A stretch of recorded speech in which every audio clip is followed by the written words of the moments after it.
Okay, so we have people that are new business owners, haven't started anything yet, might start something someday.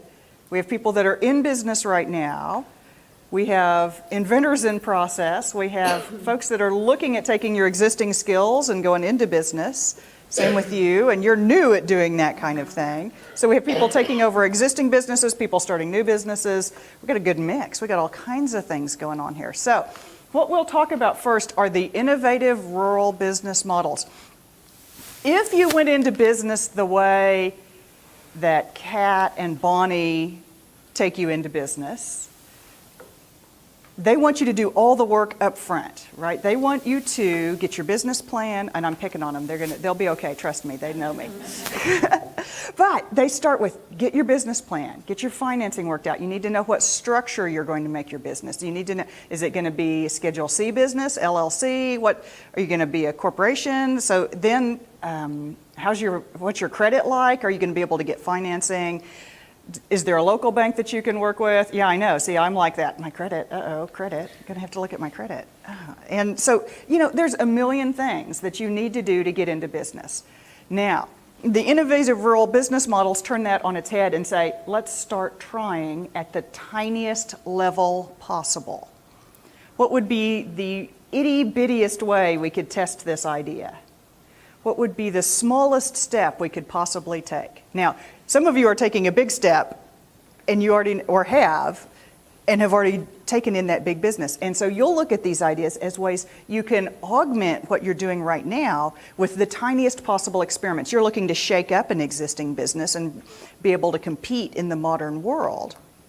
So these are ways you can run those experiments in the tiniest possible way with the least risk possible, so that you're not, if one of your experiments fails, it's not like, well, there goes the entire business. We're done.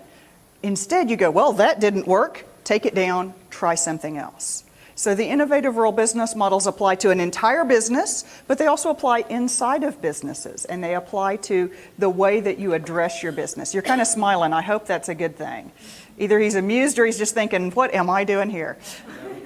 No. All right, so crazy, innovative rural business models. Okay, that's where I was supposed to talk about the steps. These are the 4 characteristics of the innovative rural business models. They are tiny, tiny, tiny, tiny. They are steps that are temporary. So we just try an experiment. It's just for now. We're going to just do this for now and see how well it works. And then we want to do things together. See, I don't want to have to do I don't want to be out in the middle of a field, in the middle of nowhere, and try to draw all the business in the world to me. I want to get places that I'm with other businesses. I can share the buzz, that I can pull from other people's business as well. So that can be in person, that can be online, however it is that you can get together with other businesses. And finally, traveling businesses. We want businesses that don't have to sit still. How could we take the eye care on the road? How could we touch more than one community?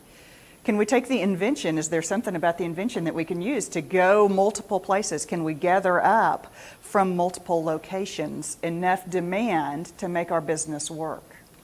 So those are the 4 pieces, and we're going to put these together in lots of ways.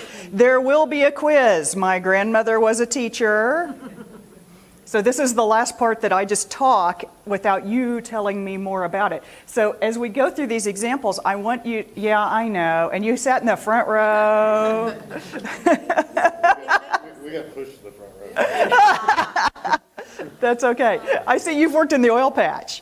I grew up in the oil patch. My parents worked the other oil boom, that other oil boom that happened before you were born. These young people in the front row. Where's my older people? Come on, hang out with me here.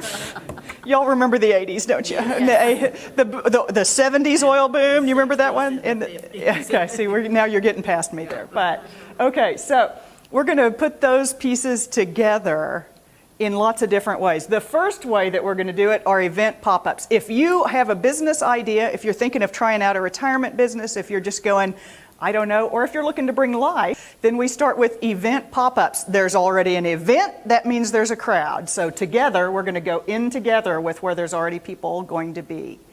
And then we want them to be tiny, just a small little experiment as possible, and temporary, because it's only going to last as long as the event. So in this case, what we're looking at, this is Winoka, Oklahoma, population 909, no wait, it was 993 10 years ago. I think it's 987 is their current number. They're down. This is at their all-school reunion. Once every 5 years, all of the high school classes hold a reunion. So that's the one time when it's really, I mean, there's like a big crowd. That and Snake Hunt are the two times that there's a really big crowd in town. So they decided, they hadn't ever done this before. They have that crowd, but what they didn't have was much for people to do while they were in town. So Jeannie Cole, who's with the Winoka Chamber, took this idea of the pop-up fair and put on a pop-up fair. And because they have a history in Winoka that they're used to being able to close the streets to do business booths, they just closed the streets, filled the streets with businesses, and they did it in front of existing retail businesses. So they have two cute retail businesses, and they put these in front of that. And this is actually across from the bank right there. And this gal is a photographer who's just a hobby photographer. This is just her, she's just a hobbyist. And she decided to test out the idea, maybe I could make money with photography. So tiny scale, temporary business right here where she already had a crowd. So that's how the pieces fit together, okay, in this case. Also, you can see they just took over the streets, and so it went from the kind of event where people come downtown, they go to their reunion, and then they leave and go to people's houses or whatever. Now they're hanging around downtown, which is a big success for all the businesses, as well as an opportunity for people to test out their ideas. So you can see the other thing was the gal selling popcorn over there. She's an alumni. This is not her business location. She's actually from elsewhere. So she did that traveling thing where she showed up here to test out this market. So how can you take even just a small subset of your business and go somewhere else and test out a different market? Just tiny and temporary. Yes, sir. I got a similar example of this. My wife is actually going to a craft fair this weekend in Caldwell, Kansas, which is a small community as well. Yeah. And she does crafts and decorations and stuff on the side. It's not a business of hers either, but Yeah. this would fit right into that Absolutely. situation where it was a free booth and she registered. Oh, a free booth. And so Bonus! people are going to be there, and she's just going to go up there and sell some of her crafts and try to make a little bit of money.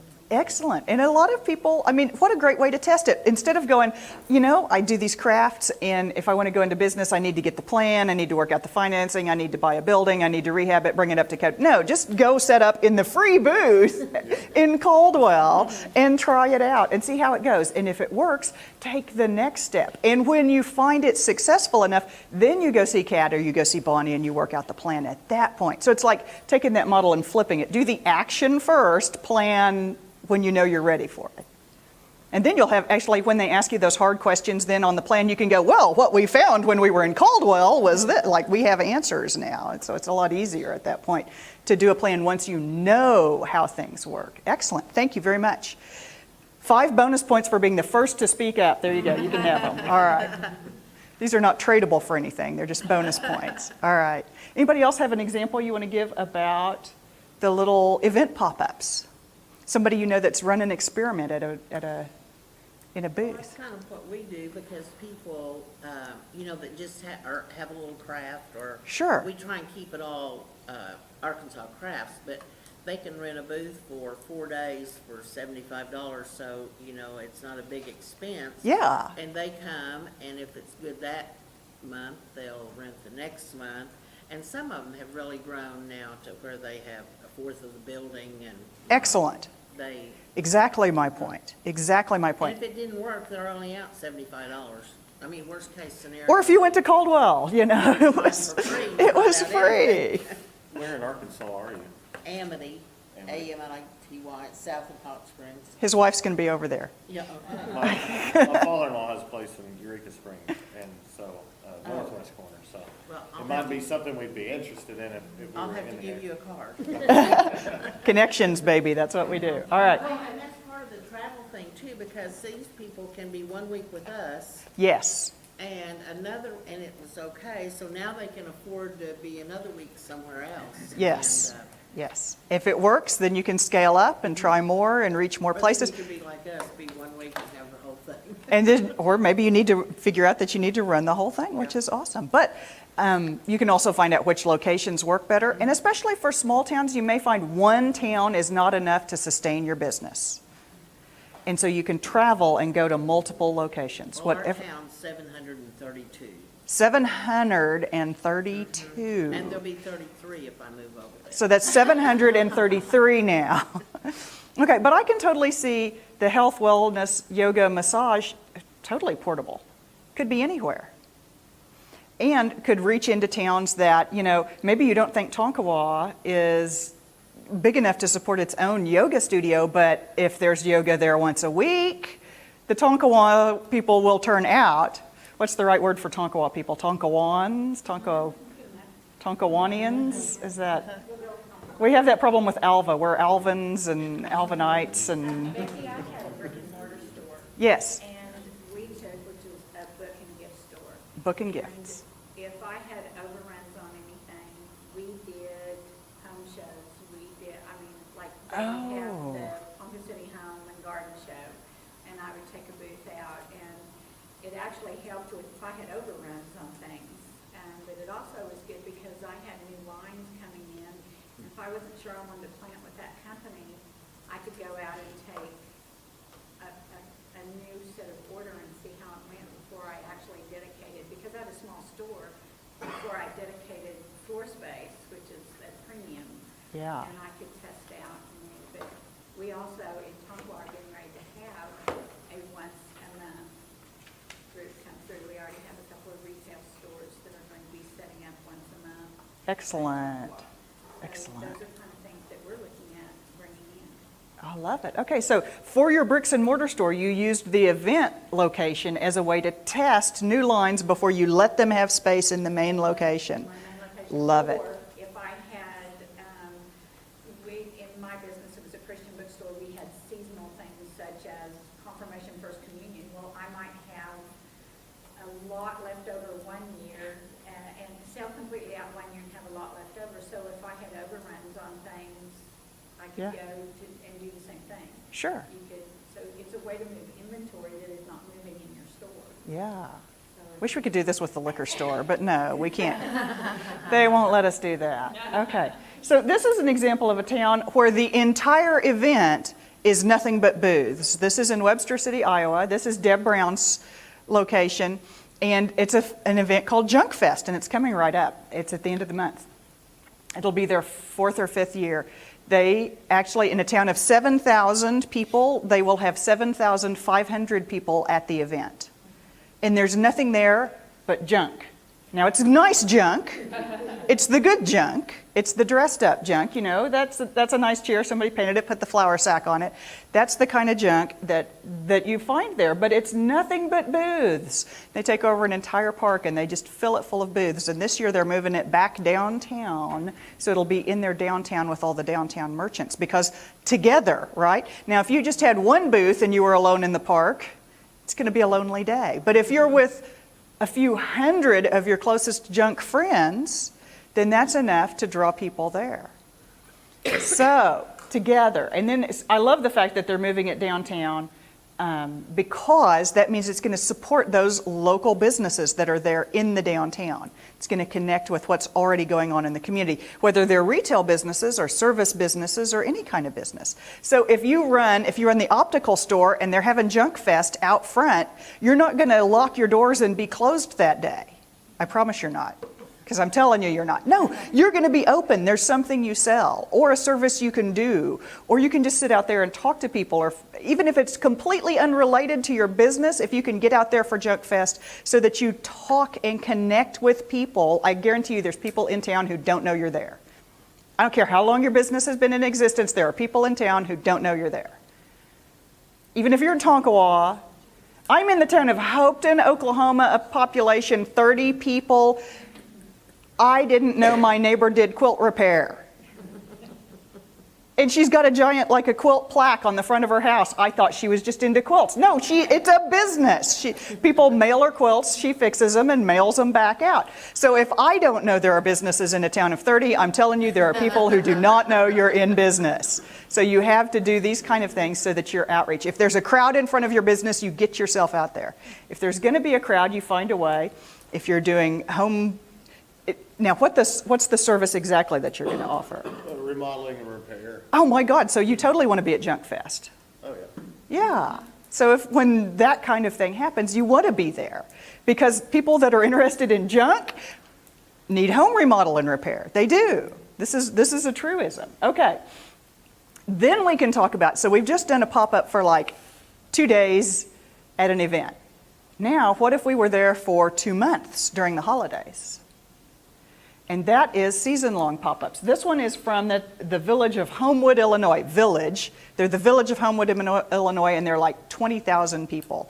So that's big for a village to my thinking. But they have a big and beautiful walkable downtown. But they had a bunch of empty buildings going into the holiday season. So they decided to take 7 buildings and fill them with temporary businesses. How cool is this? And that way, then we've got pop-ups. So instead of people walking past empty building, boarded up window, it's a pop-up shop of whatever it is. And that could be anybody that was at the free show at Caldwell, or they were at the flea market in Amity, or they have tried and tested something just a few times. Now maybe they're ready. They have a business. They have some base. They have people that are looking for them. Leverage that to being in there for just a few months and see how that goes for you. And you can do this with retail, but you can also do it with service. There's no reason you can't have the pop-up yoga shop or the pop-up massage shop that's only there during the holidays to test it out, to see how well that's going to work in that location. You know, maybe you're in the incubator all the rest of the time, but for 2 months during the holidays, we're going to be downtown. It's the kind of thing you can test out to see how well it works for you. Their director, Paula Walrich, said that they see their downtown as an incubator where entrepreneurs can try out new ideas. So that's just such a great perspective on how their downtown works for them. So they're excited and looking forward to having businesses that are just there for a short period of time. Delaware has a project called Project Pop-Up that is run by the state. And they find empty buildings that are ready to rent in local downtowns, but that haven't rented. The owners donate them for a period of 3 months through the holidays, and they connect with local businesses who are ready to go into business. They look for ones that have established a market, even if it's small, that have made some sales already, even if it was online or in some place temporary. So there are people that have already taken those first steps, then they're ready to take this next step. In 4 years, they've helped 18 businesses this way, and 17 of those have been so successful they signed a full-time lease because they carefully picked people who had done small steps to get there. So that's the secret to it. I'm a huge fan of business inside a business, which a flea market is nothing but an extreme version of this. It's just a place where other people can come and put their businesses. But if you're running the eye care center, you're not using every square inch of floor space. Could we pop up a massage table in a room for a month? Test it out? Temporary, tiny, inside, and there's the together. And then people that are coming for a massage are going to find out more about what's available at eye care. People that are coming for eye care are going to go, oh, there's massage. I need a massage. And so they're going to connect. Now, it doesn't have to be eye care and massage. It can be anything. It can be anything. This is a bakery in Webster City. That's Deb Brown, who works with me at Savior.town. That's our How to Save Your Town organization there. But she takes me to the local bakery. We go to the bakery, you place your order, and you turn around, and right behind you is this, which is like the furniture and decor store in, 10 square feet of floor space.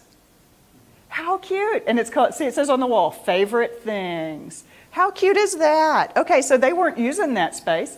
And then what Deb's looking at there is a book rack from a local author. So that's a second little business inside a business. That local author has put up their books for sale right there.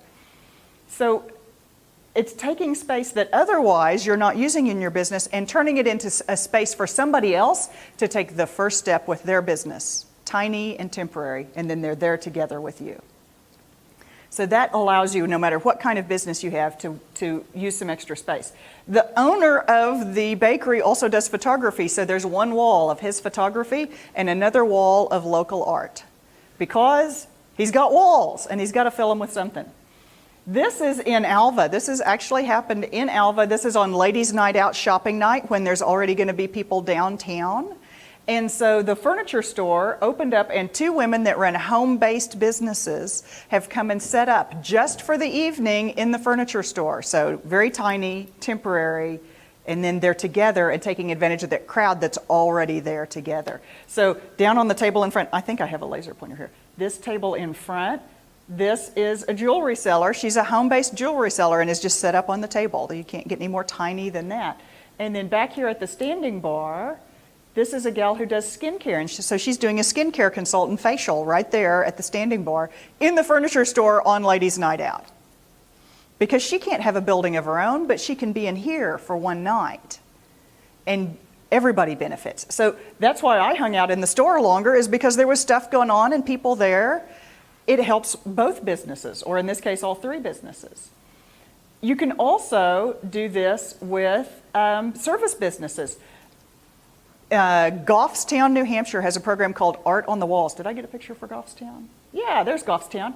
Goffstown will go into any existing business and they take their local art produced by local artists, and once a quarter they hang local art on the walls in those businesses. And it's for sale. So people come in. I've come to see the new art. And they come and they look at the art and they go, oh, what do you do here? Because I don't care how small your town is, people don't know you're there. They don't know what you're doing. So you have to get them in the room. Now, I put this one because I thought this is actually a business in Fairview. But look at that front window. They're not selling plants. That's room where there could be a business.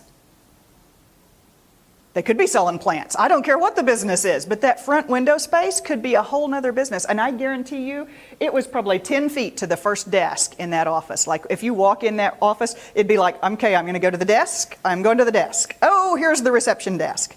I mean, you know how many businesses we could put into that 10 feet? Like we could totally get some additional businesses into that space.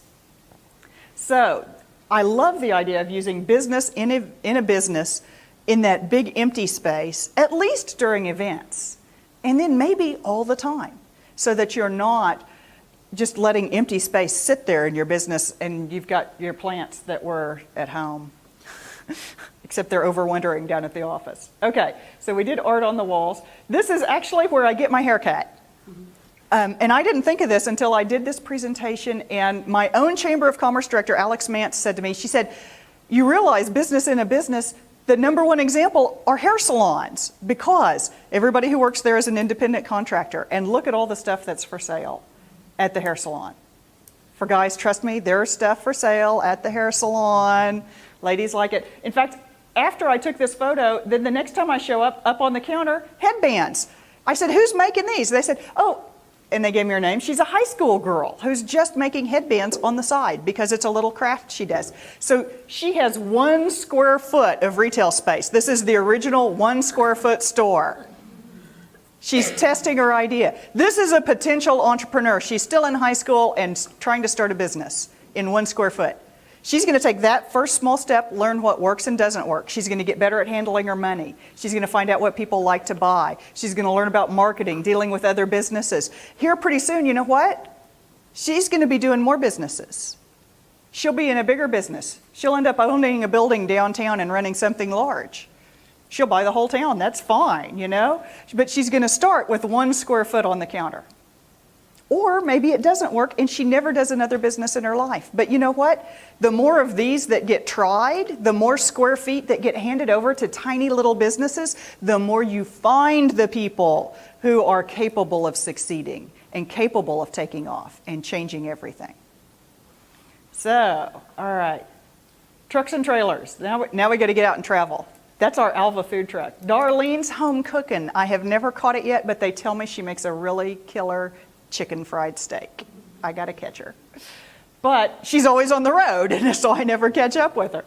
But, so traveling businesses. We've all seen food trucks. We all know about all kinds of food trucks. But this is in Altadena, California. which is a town of like 20,000. They're kind of close to a big city. I mean, California, everything's kind of close to a big city. They're in Southern California. But they just take an empty parking lot and they have food trucks in. And their local restaurant said, we don't want food trucks. They're going to cut into our business. It's going to be terrible. Until they started doing this once a month. And the restaurants went, that's our best night of the month. Now, why would that be? Collaboration instead of competition. Ah. The more you have, the more you sell. And the more people go, hey, let's go out to eat. And then they see this is super crowded. They're like, well, let's go ahead and go out to eat. So they go to one of the local restaurants. So that's just a little bit of defense there when somebody tells you, we can't have mobile businesses, they'll hurt our local businesses. You can tell them the story of Altadena, where food truck night is the best night of the month for the restaurants. And this is, so it doesn't have to be just food. You can do anything. Has anybody seen Leo out? I actually ran into him in Kansas one time. And then I was in Elkhart and was talking about trailer-based businesses, and Sue said, my husband Leo runs a sharpening service out of a caboose. And I went, I know exactly what you're talking about because I know I've seen it, like in Pratt or somewhere. So he goes and sets up places and sharpens tools and garden equipment and anything that has a blade, he'll sharpen it. So it's a cool little business. He sets up in front of hardware stores where people are buying tools. He sets up anywhere I said senior center is going to be a good target, any place that there's going to be a crowd of people, but also, I would think any hardware store in the whole territory would be like, hey, come park next to us because that's going to be good for both of us. Let's have tool week. Let's teach people how to use tools. Young people today don't know how to use tools. Ooh, much rolling of eyes in the audience. Okay, so a class on how to use tools would go over really well. People would like to learn to do and make things better with their hands. So if Leo and the hardware store and you get somebody that's running a class, everybody's going to benefit together from the excitement of doing all of that together. And then Leo that was one day, the next week he can be in a different town at a different hardware store, reaching a whole different group of people. So he can make a whole circuit, which is what Leo does. Now, you can also do activities. This is laser tag in Cosmos, Minnesota. I can guarantee you that Cosmos, which has a population of under 1,000 people, is not a sufficient market to maintain a laser tag business full time. And so they're in a trailer, and they're everywhere. They go place to place. My cousin just did this for her son's birthday party. They rented a trailer. Yeah. That had video games inside. Awesome. And so we got to the birthday party for a 9-year-old where it should be loud and crazy. It was like quiet as a mouse because all the kids were inside the trailer. I love it. And then on the outside, they had big screens, and so the adults were playing, Wii and Xbox and whatever. And then they also had a Pac-Man, machine. Awesome. For those of Awesome. us who remember Pac-Man, those sorts of things. Galaga. Oh my gosh. Okay. Yeah. I was just stunned. It was brilliant. Tetris. Yeah, exactly. So cool, I love it. Not only is the trailer filled with cool activities that draw the kids in, the screens on the outside, actual cabinet games that you can pull out to the side as well. If you had that in one little town, you would saturate your market. People are like, whatever. But if you move around, if you're at birthday parties and you're here and there, then it's still fresh and new, and you can always keep moving around that way. I like it. Excellent example. Okay, so laser tag. Also, I really liked they have inflatable things for you to hide behind. Like these are inflatable stacks of tires. This is an inflatable tank. And I didn't get a picture of it, there's an inflatable hay bale, I kid you not, a big round hay bale. I was like, you couldn't find a real hay bale? Like, we couldn't provide that? And then I think that this is really what's the very coolest about tiny trailers are retail. Like, just put your entire store into a trailer and go somewhere. And we see this done not only with people who start their business in a trailer, like taking small steps, like I did a booth one weekend and then I figured out I'm good at it, so now I'm going to move up to being in a trailer, and then I'll be at different things all week long. At different weeks, I'm in different locations. We also see people that go, I'm a bricks and mortar. I'm going to be in a trailer and I'm going to be at Junk Fest and then I'm going to be somewhere else. And I mentioned Junk Fest because Deb told me they had someone that was doing wedding planning, bridal consulting, and bridal gowns out of an Airstream trailer that was at Junk Fest. Now, in a town of 7,000 people, which is Webster City, Iowa, they can't support a full-time, just a bridal shop. But you know what? If she covers a 3-county area, sure she can. Sure she can. There'd be enough brides out of that whole territory that she can do it by keeping on the move. So retail also fits very well with that. Okay, so we've done enough with tiny retail. I want to mention co-working. How many co-working spaces for Ponca City? We are working on our co-working space in the city center. In the city center? Yes, in the city Awesome. center. And I can do a plug for this. Is this the first co-working space in town? This is the first co-working space. We've tried for the last 3.5 years. Do you want me to tell them what co-working is first? Please. Okay. Co-working is, think of all the businesses that could be run from anywhere as long as you have your laptop or your phone. Or if you're a physical business like remodeling and construction, you don't really need an office. You just need an office some of the time and a place to sit down with people occasionally. So you don't need, you don't need your whole own building for an office. You could have your yard somewhere, but you could use co-working just as an office temporary when you need one. Or if you're running one of those businesses that, for whatever reason, you're laptop-based, you're independent, you could be anywhere, co-working provides you with shared equipment, shared working space. Usually they have open working space, so like there's just like a lot of desks in a room and you can sit down with your laptop.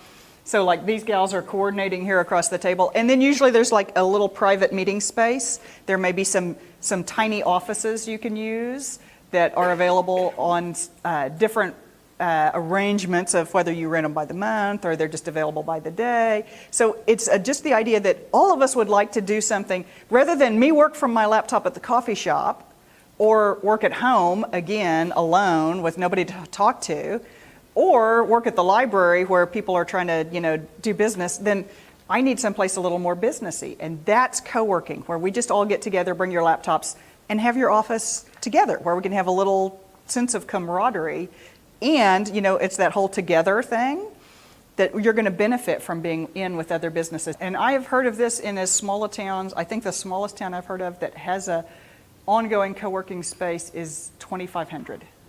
So they work in small towns. I actually tried one of these in Alva, but I disregarded the very best piece of advice I got, which was build the community first. Get the people together who want to work together. Build that community first, and then build a space or find a space to work from. I didn't do it that way. I found the space first because I wanted a space to work for me. And then so it didn't end up working out. But, that's how we tell you. You know what? We said, take small steps, try it out, see if it works. If not, try something else. So that was me experimenting. There we go. Now, you can also do maker spaces. We talked about whether people have the ability to work with tools anymore. Making and creating things by hand is getting much more popular all the time. So this was in Sonora, California, which is a town of about 5,000 people, and they lost their hospital. When their hospital closed down, they took over one floor of it. The SBA helped them out, and they had a whole group of people went in, and they made it, they call it the Innovation Lab. So here it is. They put in an electronics lab in one room, so they just got, soldering equipment and stuff so you can make electronics. There's, all right, this pointer, okay, there's a little video space so you can shoot videos. You can even be on green screen so you can have cool stuff going on behind you. They have, these computers are set up with game and application programming software so that you can get into the business of programming, of websites, web design, app programming, game programming. So there was all set up in high-tech system. So that is a makerspace, any place that you bring people together where they can make stuff together. I love the whole let's just get together and tinker model. I think it works really well for all kinds of hands-on businesses. It also works very much for arts because the arts is the same thing, let's get together and tinker kind of thing. This is at the Artesian Galleries, which is in Sulphur, right across from the Artesian Hotel. They built a gallery, and in that space they built shared spaces for artists to work from. And then, so you can see there's like some gathering space, there's a big gallery space where they can show their art, there's a store where they can buy supplies, and then they have like classroom space where they can do teaching and learning. Mark Mulligan, who's with the Chickasaw Nation, told me that his vision for this was like the way it was when he was in college, that you met other artists who did things differently, worked in different media, had different ideas than you did. And if you can get people together in a shared space, artists will be able to interact like that, create new things, do things differently than they've ever tried before. So it's like a collaborative co-working space for artists. And this is a picture from, they did a weaving workshop. So there's folks learning weaving there at the Artesian Gallery. There's a gal in Alva, Oklahoma who owns a building. And she said, she's into quilting. She said, my dream is to take this old building and turn it into like the Fabric Arts Center. And like everybody can bring their own quilting equipment. We can all set up here and would have this wonderful space where we could share ideas. I'm like, you'll be swapping fabric. I know what you'll be doing. So as soon as that happened, like I knew that, she said, I'm too old and I don't want to start it now. I understand that. But that's the idea is, everybody could bring their own equipment. And if you're like, oh, I don't have a long arm quilting machine, can I borrow your long arm? Yeah, of course, it's right here. Then, but I got to have some of that fabric that you've got there. We're going to swap And there's it. nothing wrong with trading fabric. Let's just That's what- clear that up right now. That's what my mother says, that she who dies with the most fabric wins. I'm in the game. So's my mom. It's going to be, and she's a pro. Trust me on this. So now, this is my favorite example. I love this. Tiny business villages. So we've done all these things of like inside another building, borrowing the co-working space. So now if this is really for those of you that are working at like kind of the city level and are thinking for a community, although it's also kind of the kind of thing a private individual could do. You used to call it a flea market, but today it's a tiny business village because we're going uptown. That's an empty lot. That is in Tionesta, Pennsylvania. Population 500, not a big town.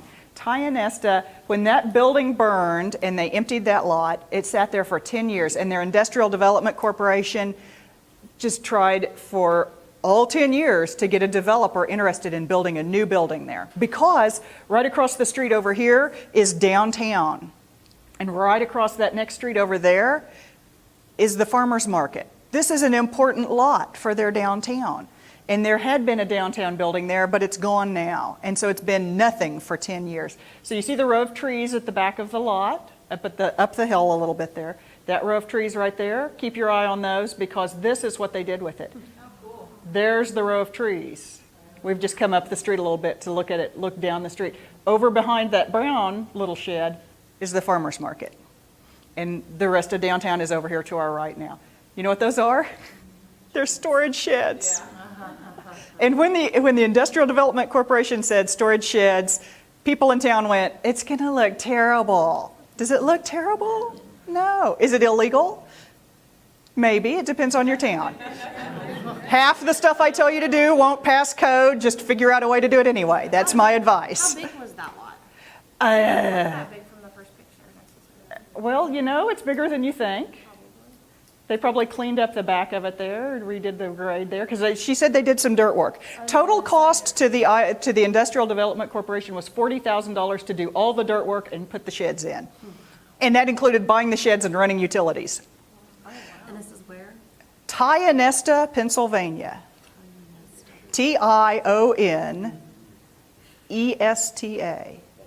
Pennsylvania. And it says it in little tiny business letters right there. It says the Market Village. That's the name of it. It's the Tionesta Market Village. And it's so cute. Look at it. They even put in benches because they knew people would want to lounge because the ladies are in there shopping and the gents are sitting out here going, they're on their phone. I know what they're doing. Okay. Yes, sir. I'm a medieval festival enthusiast. Are you? Seriously? And anybody that goes to Muskogee Castle Yeah. will see that. Yeah. Because it's set up like a village Yeah. around the castle. And, Yeah. these people travel all over the world. Yeah. To go these places and Yeah. set up their businesses and do this very thing. Yeah. Some of them are artists, some of them are PhDs. And Yeah. And they do this, Yeah. do acrobatics and other stuff. Tiny, temporary, Yeah. together, Yep. and traveling. Yeah. All four pieces, Travel baby. big. Okay, so these, though, they said that the deposit cost on one of these, $500. You want to get in, it takes $500. They've had a waiting list since they opened the doors. Actually, probably before they opened the doors. So those are full-time businesses now. And actually, they said, it's going to be seasonal. This will be summer only. We're not insulating these babies. You're on your own. We're just going to do this for the summer. So they filled it up for the summer. At the end of the season, the business owners came to them and said, we want to be here during the winter too. We're not closing. You got to be kidding. So now it's year-round. Now, businesses come and businesses go. It's $50 to $70 a month, depending on whether you've got one of the little ones or one of the bigger ones. Now, I think there's a total of 12 sheds draped around the lot here. So the great thing is that the net result has been the other businesses over here on this side of the street, which includes an art gallery and a coffee shop that are across the street, have started improving their facades because they didn't even look as good as the garden sheds that people thought would look like crap, actually turned out to improve the whole downtown, and have extended their hours and are open later because these are folks that are eager and they're on the ball and they all stay open late because they know that's when the customers are out. And so the coffee shop and the art gallery have had to extend their hours to match them. Now, so what's in there? That one at the back is like cute stuff for your garden. This one here on the far left, this is baked goods, Amish baked goods. There's a gal making jewelry. There's a t-shirt shop. You name it, there's somebody doing it in there. And they come and go. There's a maple syrup shop and the winery that's outside of town but can't afford their own building, can afford a shed. And so now they have a presence downtown. So how cool is this? I don't know about you, but $40,000 is sounding like a bargain for the town. The county took that on, Forest County. And they put Wi-Fi on it because they were getting that whole Ponca City idea. If you put Wi-Fi on it, people will kind of hang around. So they figured that out. All right, so that is the tiny business village. Pascagoula, Mississippi. Do not ask me to spell that one. Pascagoula, Mississippi this was a big, I don't have a before photo, but you can see at the back, here's the train tracks. This is the big dirty lot down by the tracks, is how this was described before. And now they just put a deck, they raised it up because it's Pascagoula, so they know there's a flooding potential, so they've raised it up. These are Katrina cottages. They were used as temporary housing after Hurricane Katrina. So they went through the hands of the Emergency Management Agency, got donated back, and this is where they ended up. They're now all stores, little shops with this deck that connects them, and then out front is a big green space that's now turned into like a community lounging and gathering area. And there are people that are running retail stores. There's a cupcake bakery. There's a photographer that's based in there. There's a salon that does nails and a salon that does hair because we're going to specialize because we have less than 1,000 square feet. We just do one thing here. Once again, they'll come and go. There will be businesses that'll try it out and find that it's not for them, which is great. We want them to find out at this size, not risking their entire family's financial well-being for 2 generations. We want them to try it at the smaller size. So that's Pascagoula in the tiny business village there. Okay, shared spaces. This is where you take a giant retail space, the building that is too big. This was in Washington, Iowa. Kathy Lloyd saw this building sit there for decades after the department store went out. 15,000 square feet. Who's going to run a retail store that fills 15,000 square feet in a town of 7,000 people now? Nobody, it turns out. So Kathy decided that she was going to change that. So she called it the Village. And when you go inside, look, it's like a little village. So it's little tiny shops inside the big store. So, people can fit in just a few hundred square feet. Someplace the size of your bedroom maybe, or even the size of a walk-in closet. So there's little stores of different sizes. And Kathy knows not everybody can fill a store. So she put in little push carts, like you see the little push cart there in the center. So if you could just fill up 3 shelves on a push cart, you could be in business.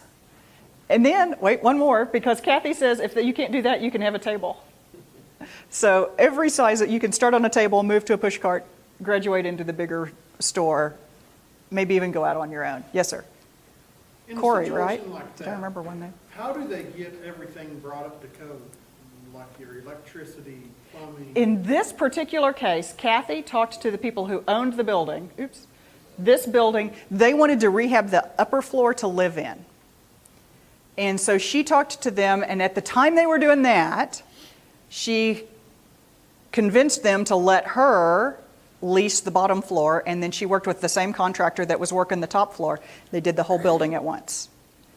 But I've heard of examples of this kind of a shared building used all over the place. There's one in Grand Rapids. There's one in Ferdinand, Illinois. There's one in Florida. There's one in Napanee, Indiana, called Cope's Commons, that was actually a factory. And they did theirs one chunk at a time, like they did a little bit of the building at a time. So they just did it in little nibbles and brought it up to code that way. So as many different buildings as there are, there's a way to figure it out. And that's also, if you're going to take on that large of a project, that's a business in and of itself. You go get help from your folks that are going to help you out. They'll help you figure out the plan of how it's going to work in your case. There's always a way to do it.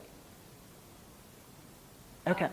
We have an example, the Cherokee Strip Mall here has a lot of small businesses inside of it. It's across the street from the Chamber of Commerce. And going on that junk theme. Yes. The JUNK.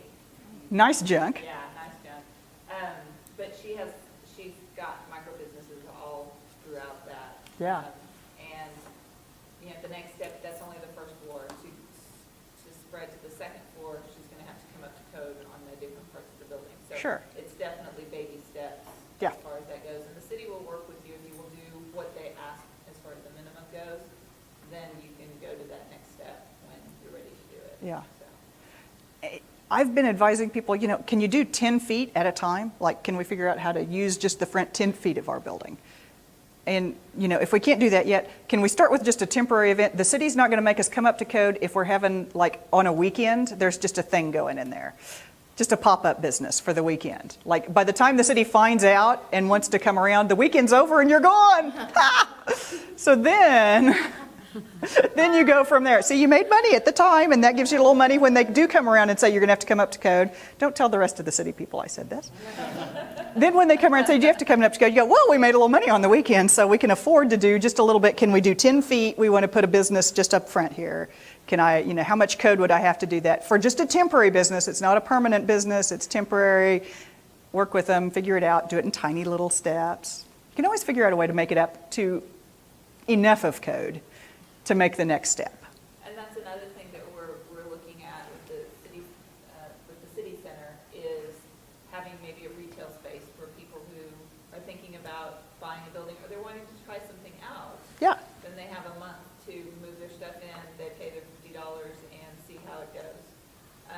We really would like to get more people through there. So if anybody's interested in taking a tour, we have about 20% occupancy right now, and that's it. And we definitely want to build up the occupancy for the actual commercial space up there, office space, traditional office space. But we are more interested in how we can assist the entrepreneur community and small business community with the shared workspace and the collaboration space, and also with the conference space that we're working on in the basement. So we've got to do pop-ups. Exactly. We have to run a bunch. I mean, you got to have a series of pop-up events there. This is what has to happen. Okay. Gail, I will talk to you about possibly doing a chair. It is it's at 5th and Central downtown. Oh, could you, what you're talking about? Yes. Okay, I want to show you one other thing about the village in Washington. Besides, she calls this, first of all, she had a structural column here that those terrible zoning people wouldn't let her take out, so she made it a tree. So why not? Okay, this is her gentleman's area where the gentlemen may lounge while the ladies visit all of the nice shops. She keeps lemonade and refreshments there because she knows that gentlemen will wish to lounge. Here's another shot. That's the gentleman's area there. But you can just see what a cute little store it is there in the back. They're just cute little tiny stores. And she also opened a bookstore in this little town that's too small to have a bookstore, so they have a one-wall bookstore. So is there like one checkout space for each vendor and then In- it's tagged certain ways? Like how does that? Right. Okay, so this wall, I'll just point out also, this wall over here is local art because you've got another wall, you might as well do local art. Okay, so you can do it like an antique mall where there's one central checkout, Right. everything's tagged. In this case, all of the merchants arrange to work based on how many square feet you have, you work so many hours. And then that's how they get enough people to work enough hours to keep the thing open. So if you need this many hundred, you need 400 square feet, then that translates to so many hours that you'll work the checkout. So rent plus hours. Yeah. Is what makes up your Yeah. tax space. So, okay, we're going to stop right there and take a quick break.